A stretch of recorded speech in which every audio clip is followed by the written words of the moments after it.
सो एक टाइप का क्वेश्चन होगा एलिगेशन में जिसमें कि प्रॉफिट एंड लॉस का कॉन्टेक्स्ट रहेगा, और इसको सॉल्व करने के पहले ध्यान ये देना है कि आप जो भी चीज़ें अपने एलिगेशन लैडर में डालोगे वो कॉस्ट प्राइस को ही डालोगे।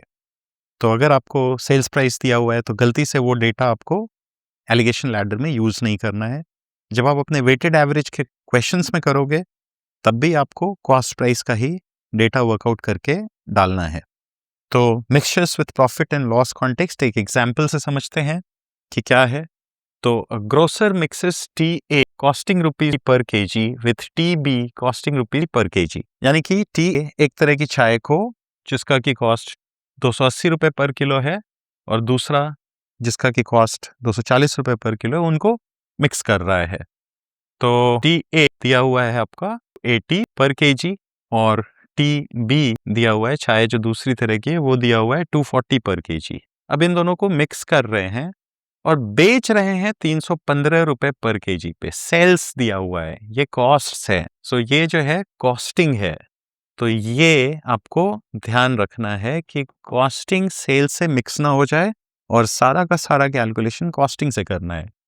तो ये कह रहा है ही सेल्स द मिक्सचर एट 315 पर केजी, यानी कि 315 रुपए पर केजी पे मिक्सचर को सेल कर रहा है, कॉस्ट नहीं दिया हुआ है और प्रॉफिट दिया हुआ है कि 25% की प्रॉफिट है। तो कॉस्ट प्राइस हमें निकालना पड़ेगा, तब जाके हम एलिगेशन लैडर यूज करेंगे।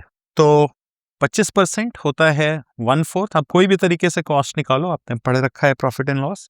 मैं निकालता हूँ 1/4, तो इसको 1/5 से डिक्रीज करूंगा, तो इसका 1/5 हो जाएगा 63।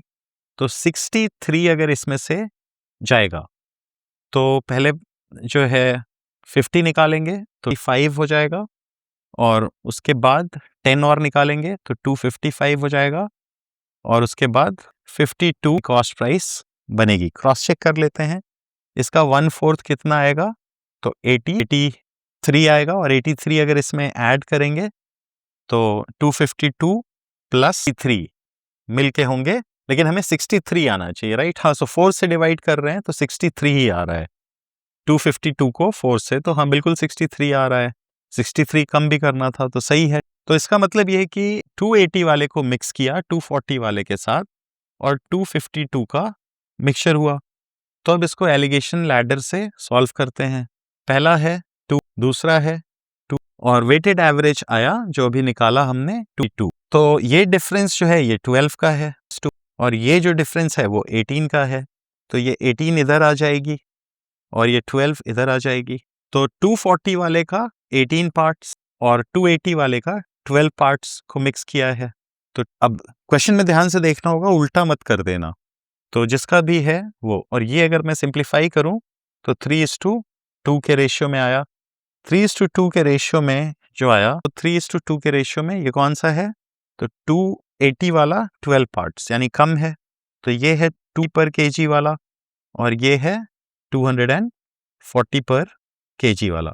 तो फाइनल आंसर ये हुआ कि 240 पर केजी का 3 पार्ट्स मिक्स किया 280 पर केजी के 2 पार्ट से। तो इस हिसाब से आप मिक्सचर में प्रॉफिट एंड लॉस कॉन्टेक्स्ट को जो है डील करते हो। तो जो भी आपके इकोसिस्टम में क्वेश्चंस हैं उसको सॉल्व करिए और अच्छे से समझिए।